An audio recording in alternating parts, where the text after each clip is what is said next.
We're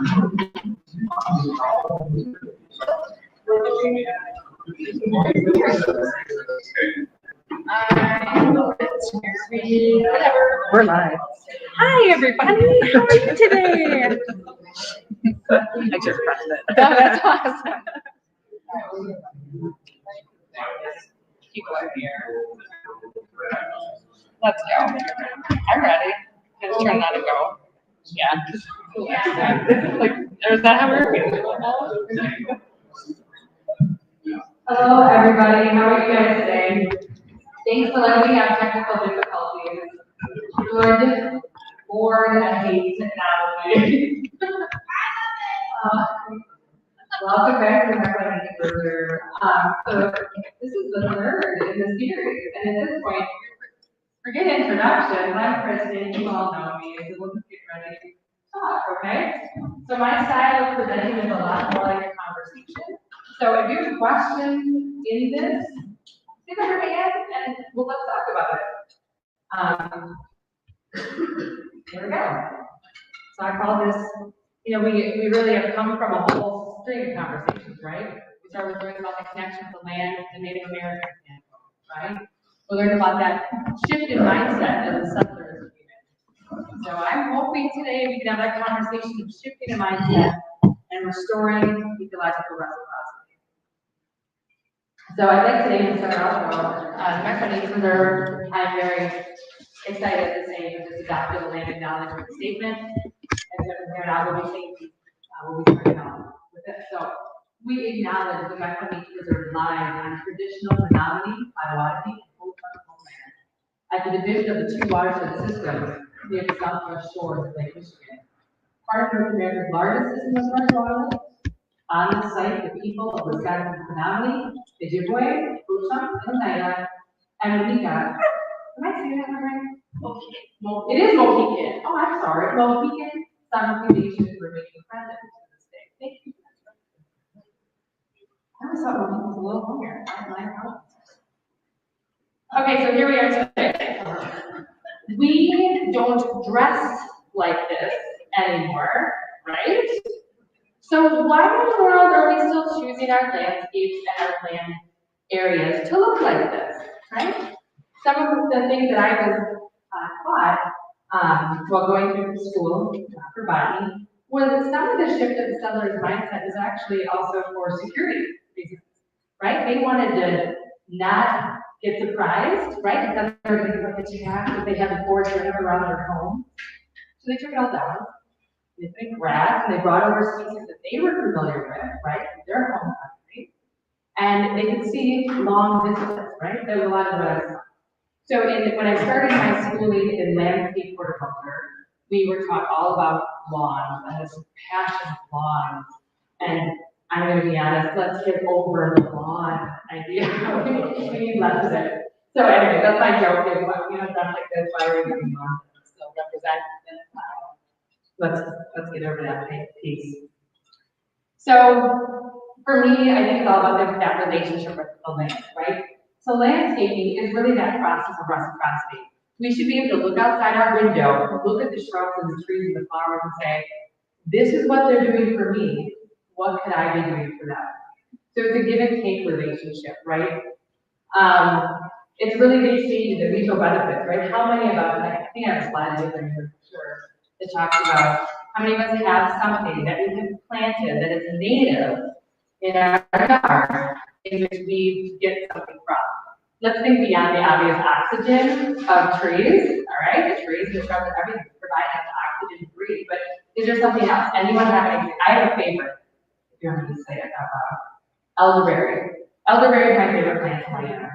I loved it, and now it's become this huge, trendy plant to have, right? So everyone can have elderberry in their yard, but it's really important. It's antifungal, it's an antioxidant. We need those berries in our system. And I don't know, how much you read. I'm assuming all of you read about the importance of elderberry during COVID, right? And how that was a really important immune booster, an antiviral supplement you can take. Here you can grow it in your yard, go outside, and pick those berries. So, anyways, the health in particular is completely tied. Right? Human need land in order to survive. But we don't seem to think about us caring for the land, right? There's not that give and take. So we need to change that. A lot of the different trends that have come up too have really shifted how, I don't know why that line is, I couldn't remember, I'm sorry. I don't mean to be crossing that with you. But here are some of the different like local trends of our yard and our open spaces and what we want to see. So we want to be creating things with continuous bloom. We want low maintenance, we want no mow, we want food, we want outdoor rooms. There's so many trends out there, but none of them seem to be talking about that reciprocity piece, right? What can we be doing for the land? What are we really improving upon? I'd rather listen things like, is my yard wet? Should it really be a wetland area? Oh, there's trees that are naturally coming up. Maybe I should be pulling those. Maybe that needs to be the forest. We need to really be reading that landscape a little bit better, because Mother Earth knows what needs to reoccur on the land, and we need to be able to stay in tune with her and watch that. I talk a lot about yard because I'm assuming you all have some space in which you can play in the yard and grow this stuff. So what we teach here, what I love to talk about and go in much more depth, if you will, in courses is, let's change that conversation. Let's look at our individual yard as a system. It's an ecosystem, and we're a part of it. We don't dominate it or oversee it. We are a part of that ecosystem. So here's the elderberry. That is elderberry, and I should probably make sure I say out loud. There are certain plants that shouldn't ingest. So, black elderberry is what you can absolutely take and should take and add to your diet. Don't touch the red. Not going to do anything. So, the number one thing you should think about, and you should have those conversations with people around you, is natives. Planting our natives is not only going to restore our natural ecosystems that we need to pay attention to, but it's also going to be a way for us to also shift the conversation and the mindset of what we should be eating. So although all of us, including myself, love those tomatoes and things like that, that's not necessarily anything that is native, right? So we need to, I'm not saying get rid of your tomatoes because I probably die if I got involved in tomatoes, but I'm saying add perhaps some of those native plants to your diet is what you need as well. And the Native American and people of First Nations certainly understood that better than we ever will. So we should learn a lot more from that. Again, that's also, I just, in the slide, just talking about you're part of a system, really thinking of it as a system that you are a part of. So here's a silly little landscape slide that I found really before. So this is neighbors in a neighborhood. And we've got the neighbor on the right that has a pretty traditional yard, right? We've got turf, we've got that's a sugar maple, a failing sugar maple, with hosta around it. The hostas grow in shade, and then their head, that looks pretty. And what is happening is you're putting our native tree, right, that needs to thrive in our neighborhood, surrounded by two non-native species that don't communicate and talk to it. They don't. That's not really a system that's naturally occurring. Right? So in this yard, the farthest tree in the center is that same street tree at its neighbor, they're literally next to each other. That's a sugar maple, and you can just tell by the vista of this yard, it's not all native, but the bulk of it is native plants. So surrounding that tree and attaching that tree to a part of the whole system. Now that individual was really into a pond, there was koi in that pond. No, those are not native. But the concept of utilizing, oh, this was a wet space in my yard, so I turned it into something that was going to hold water. I planted natives around it, which thrive around that watershed, right, that high water mark, and I've attached it, if you will, to that sugar maple tree. So what happens in a yard like that is that all of that starts to connect and talk with one another. If you've never read the book, Finding the Mother Tree, you must. Or The Hidden Life of Trees. These are two incredible authors, also scientists who have studied the relationship that plants have with one another and how they truly, truly talk to one another. That's done with the mycorrhizae in the root systems. And when we take and separate those plants and don't put them together, they have nothing to work with. So if we can put them together in a system, they really help each other thrive. So I know that's just a landscape, but that's an example of how we can create a system right in our backyard. And it's pretty much what I just said. But I had to admit that. Another thing just to like make comments on, for those of you who live on perhaps Lake Michigan shoreline, you know it all too well that erosion happens all around us. Also in our yard, you might be noticing that maybe not in the heat yet, because we've had a plethora of water, haven't we? But root systems and soil systems are really important to think through first and foremost. And turf grass, not only is it not native, but it has a root system couple inches in depth. So it is not filtering your water. It is and making cleaner drinking water downstream or cleaning out rivers and other things. It is not holding that soil in place when we have rainstorms and you might see a ditch blow out or anything like that. It's not helping any of that, nor is it actually helping with any kind of nutrients. It's not actually a give and take plant at all. It's just a take. It takes nutrients out of the land and puts them like that. So some of the best things to do with planting natives is also thinking about, okay, well not only am I going to have a beautiful flower in my yard and maybe there's a use, medicinal purposes or something that I could have, but it also is going to have an incredible root system to stabilize your soil and add nutrients back into the ground. Many of our native plants add nutrients back into the ground, which then keeps that cycle thriving in the ecosystem. So those are some examples and how long the root systems are. Truthfully, check this out. Maybe you already know this. But I love this. Maybe this is good. Oh, I'm going to rip out a cord, aren't I?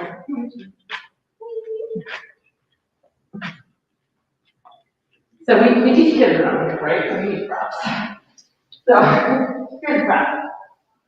This is an example of a compass plant. A native, beautiful compass plant in our prairie. So that plant stands 12 feet tall, but at its max, up in the highway on our prairie, it's like 9 feet tall. But look how deep that root system is, right? So think about it, especially for those of you who live along the Mequon River or our beautiful Great Lake, here, think about the erosion control that something like this would have and stabilizing, right? All right, let's see here. The other reason I think it's so important and so awesome to do this brown bag presentation is that check this out. This decade that we're now in has been declared. Have you heard this? Did you already know this? My preaching is required. Okay, so the United Nations has declared this decade our ecosystem restoration decade. This is a call to action. This is a let's talk about this, let's have a smart conversation. Let's say no to turf and let's say yes to natives. Let's listen to our elders and our Native American communities really learn from them because they know, and now it's our turn to listen, learn, and change. So I'm so excited that it is. I mean, let's be honest, I run back my nature preserve. You know how excited I am that this is the decade. This is my decade. My team is so excited. So let's be a part of it. I'm gonna I mean, it's the same exact same thing. Why are we all here today? Because we all care to recognize we're in a climate crisis, and we need to do something now, right? I know I'm preaching to the choir. So I hope this video works. I wanted to show you. I would not show you Mequon nature, right? I wanted to show you a little video. Oh, I know what I'm supposed to do. Hold on. I'm supposed to do this. I'm supposed to be quiet. It's hard for me to do. So hold on, I'm going to turn this off.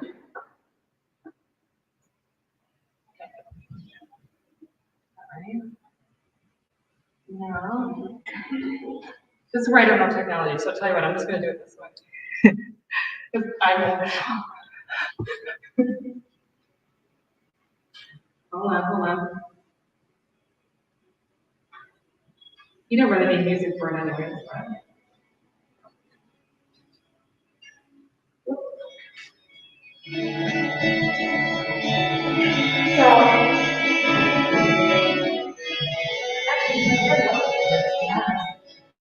So Mequon where they've been around since 2000, and I think the lesson that I know, being here for 16 years now, is that these people listen. They didn't just walk into this and say, oh, there's a bunch of cornfields, we know exactly what to do. They had scientific background, and they knew that they needed to change the landscape and listen some land, but the number one thing we did was let mother nature also slow down. That's a gift of time. We don't need to give that. So these are examples. This is a pretty slideshow and a pretty drone video. It's 5 minutes. But, 2004, we broke drain tunnel. We scraped away the sediment that had been the farmer's field for over 100 years, and we watched the water return. These basins that we have, we have about 30 acres of wetlands now. These basins form in about 24 hours. I mean, Mother Nature knows. Even when we bring drain tunnel in the dead of February, water bubbles are above the ground. So, what we do then is we allow that water to settle and to thrive for a first season. Sometimes it's just a spring and that's all it needs, because 6 to 8 acres of wetlands has returned already. And then we also get to watch how quickly the insects return. That's an indicator that you know exactly where you're going home. So very quickly then we put in the plants, right? Trees, shrubs, and our native prairies. This is a good one. If you ever anything like this is fun, I'll get you all on a bigger adult park. Guys, it's fun. It's only a few years old, and you would think it's been here forever. My favorite part about this pond is that the greenhouse only has never have water. They've never worked there. We must have water. I also really proud about the rice project. Have you ever heard of our rice project?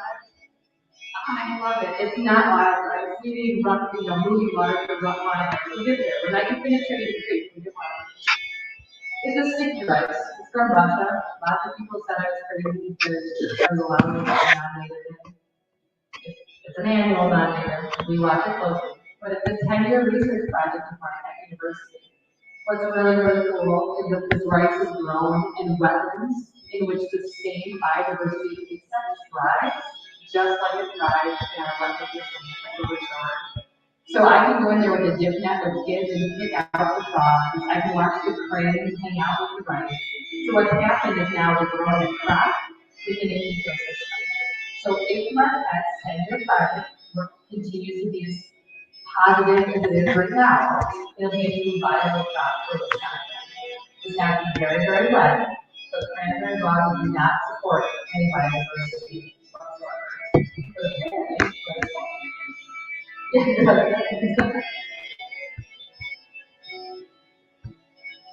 So this is Trinity Creek.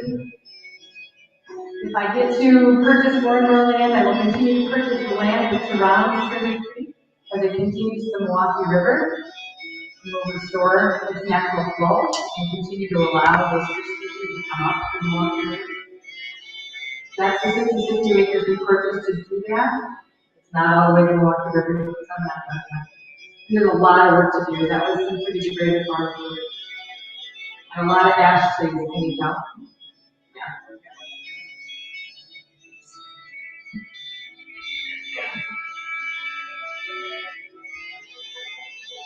So Mequon River as a whole was 3 different farm families. One of them who had settled here right when it was happening in the state. So for hundreds of years, this land was farmed, and it's fascinating as we begin to restore different areas. Back we're almost done restoring the original 430 acres. It's fascinating to see how quickly some areas respond and how long it takes for others. It's definitely dependent on what that farmer and that farmer's mindset was at that land, what chemicals they used, what toxins, right? How long did they do the same species of vegetables, that sort of thing, all in the part of our restoration process. Oh, we got to stop it because we go to the YouTube's crazy when it goes to the next videos. And they're not always us. So I think, my message today is I'd rather have a conversation right now too about how we can help, how we can be a team, how we can be a community working together to restore our whole natural community. From individuals as we are apart, but not down. my goal, and that is my little presentation. Any questions? I'm much more than a teacher. Yes, ma'am, what is your question? Oh, I want to hear a whole story. Where I grew up and do this, I think it's right. You're gonna think, this is not okay. And I went to our neighborhood, our part of this neighborhood, with my brother, because we like to do that. We like to walk past the house where we grew up and see what's going on. And somewhere we found there was not one lawn. We all had lawns, so we felt that, oh, I can hear the stick. And the grass, and the way we had trees and stuff. But it is chock full of this and that. I couldn't tell you what the plants were. Your big plants, little plants, that's your trees. It was. And I'm sure in the summertime, it's yeah. So it can be done between the last time I was able more and this.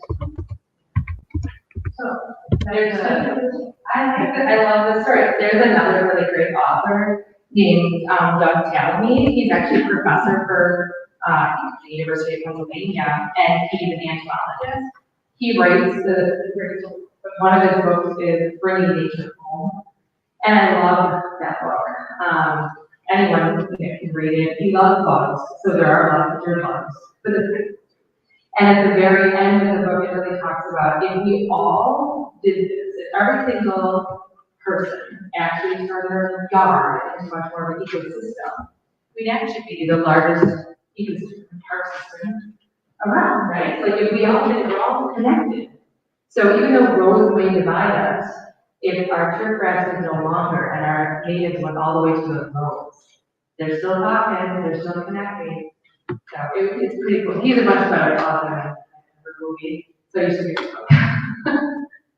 Any questions? I love conversations. Let's have a conversation. Is that like a little dance like me?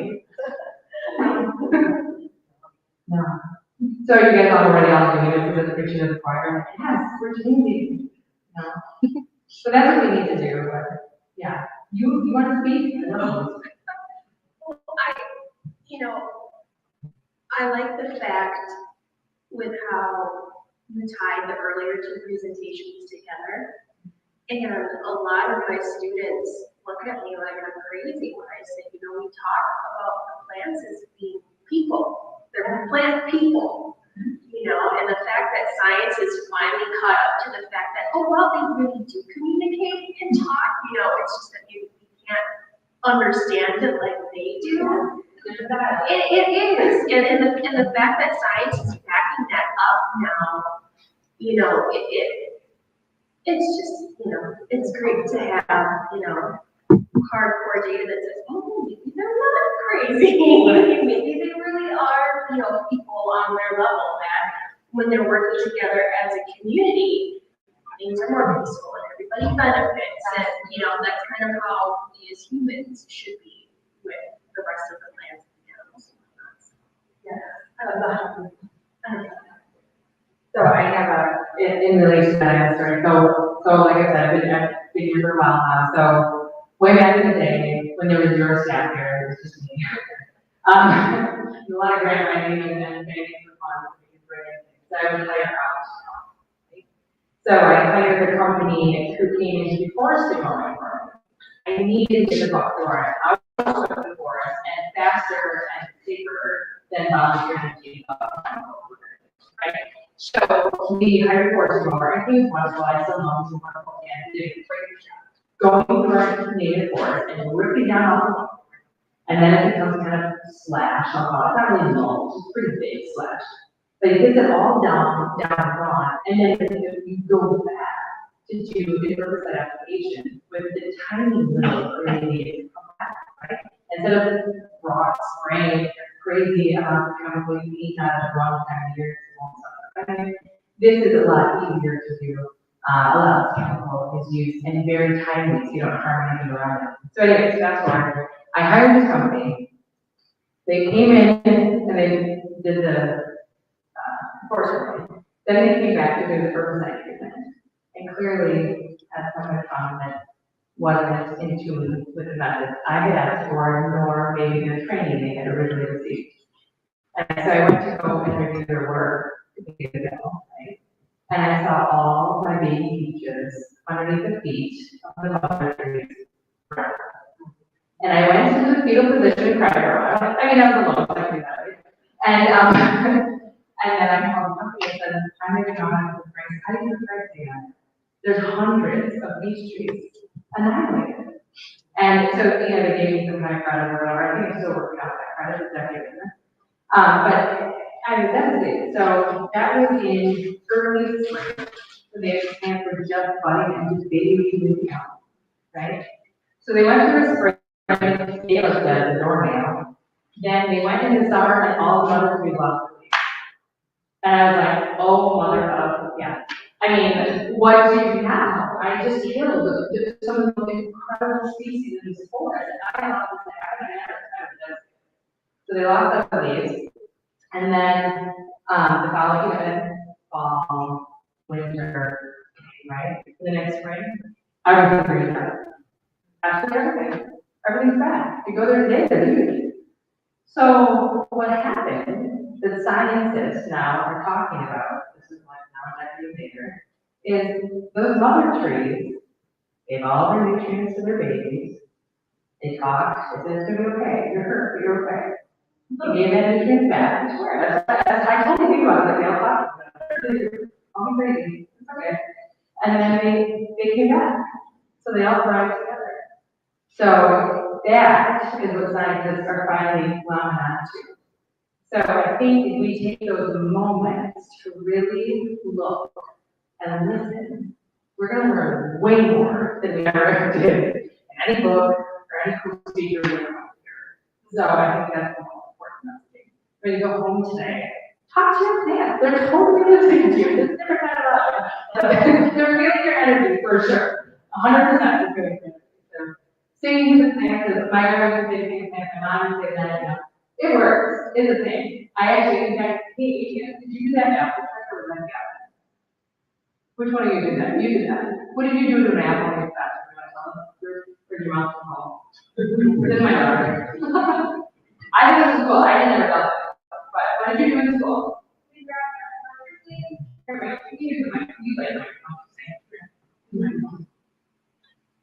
teacher, when a person designed fresh apple from an apple tree, she grows apples. And we got an apple instead of all hurtful things. So 2 apples. Yeah, 2 apples. Perfectly great apple.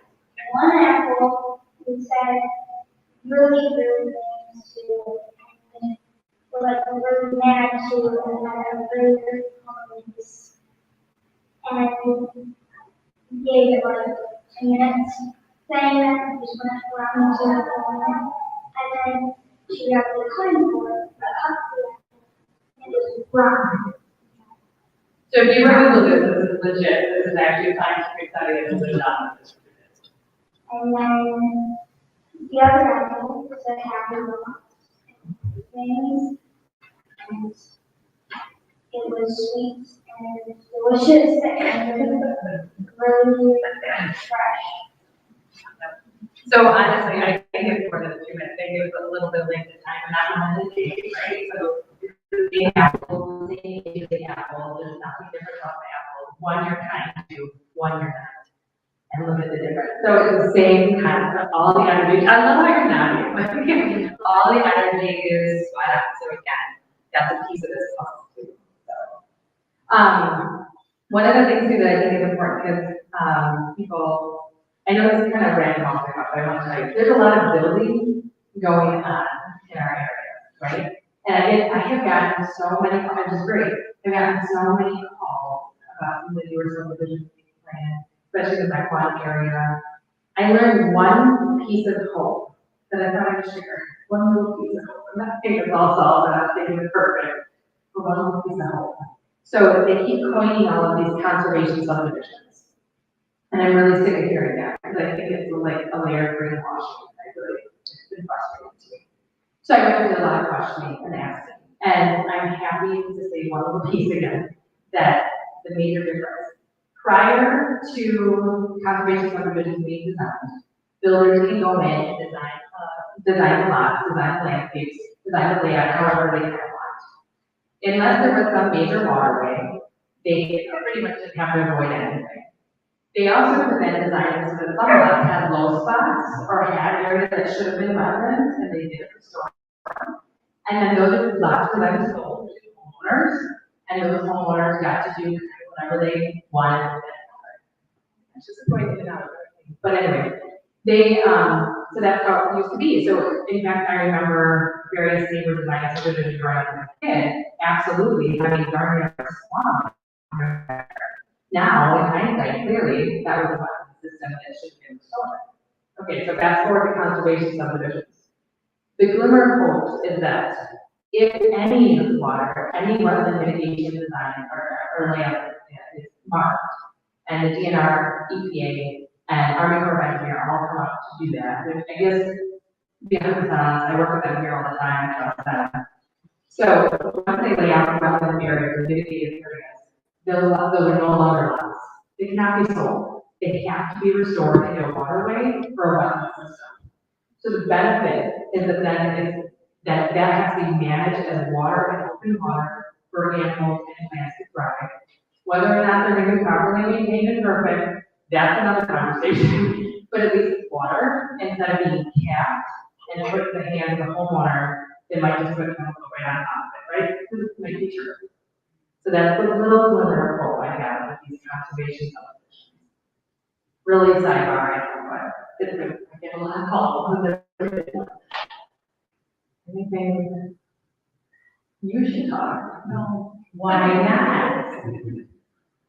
You know, these lots are being cut in half. Is that good or bad? Because you get more houses in one place than you would otherwise. Yeah, that's a good point. The question is, lots being cut in half. Is that good or bad? Right across the street. Yeah. Lot size. Lot size, right, the 5 acre lot that we all remember in this area to know. I mean, it's not a lot on that, actually. I'm not a huge fan. I'm much more a fan of the 5 acre parcels.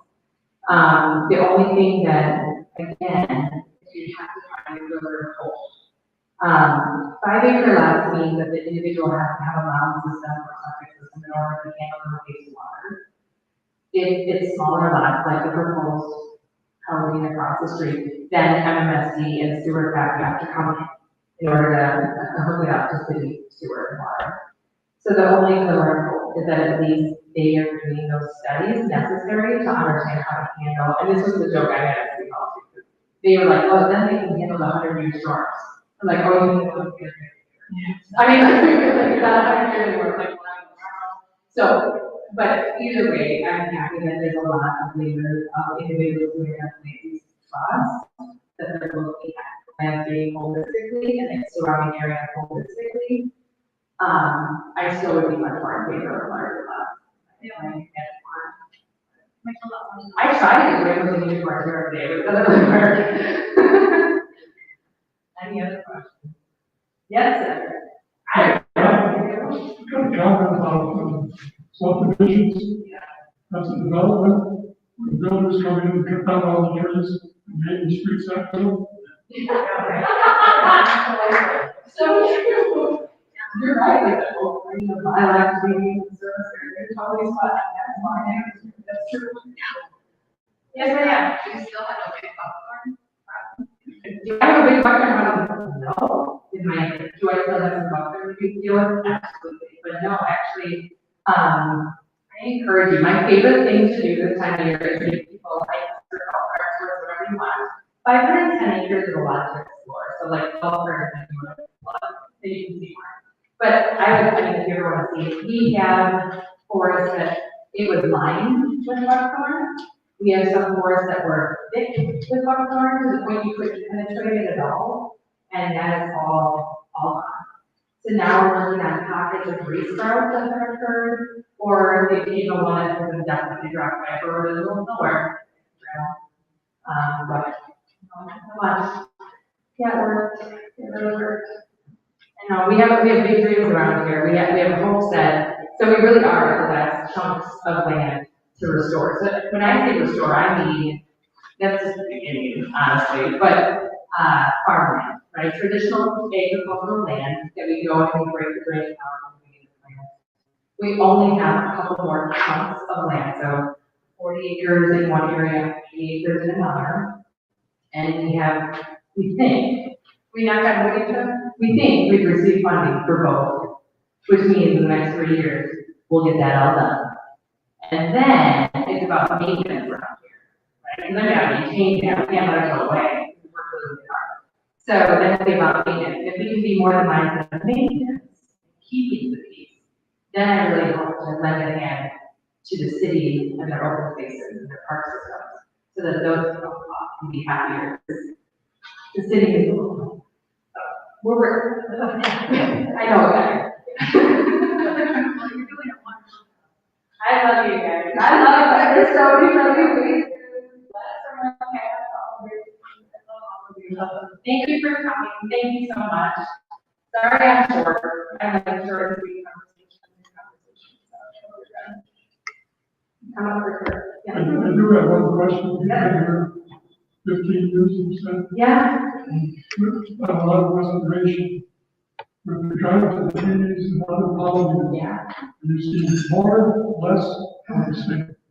True. I would say I've seen an increase in diversity of types of bees. So like when we found rusty back bumblebee last year, I got really excited.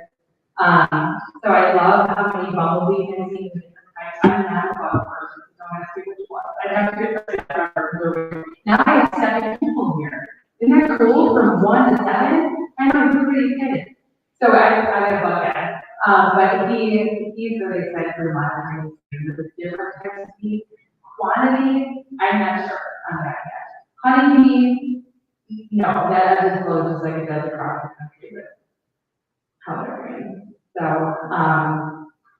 that's something. How many of you have been like a part of the normal made push in conversation, right? Awesome. So there's many municipalities working through that, and I hope all will go well. I think what's interesting this year, not necessarily necessary. It's so many things moved at the same time. So all years that have a big fight on it, in good way, but this year, like the trees were moved and the shrubs were moved at the same time as dandelion. So this year was much of a need as well. The other thing to think about too is like I got homemade work. I love it a little bit. So a honeybee does love going to a dandelion because both are not native, right? Our bumblebees do not go to dandelions. Our mason bees do not go to dandelions. There's a few sweat bees that do, but dandelions don't necessarily serve our native bee population. Make sure we're on the same page. And then I will openly admit that I get so many calls that after a while I do ask people, do you have dandelion, red clover, squills, or anything blooming in your yard? And if they say no, then tell them they can still mow. Because it's turf. So if it's turf, mow. If you spray your dandelion, go ahead and mow. Don't be bothered by your visibility. Go ahead and mow. But if you have blooming things in your yard, like a clover would serve our bumblebees really well. Leave your yard. That's my message. All right, I'm done.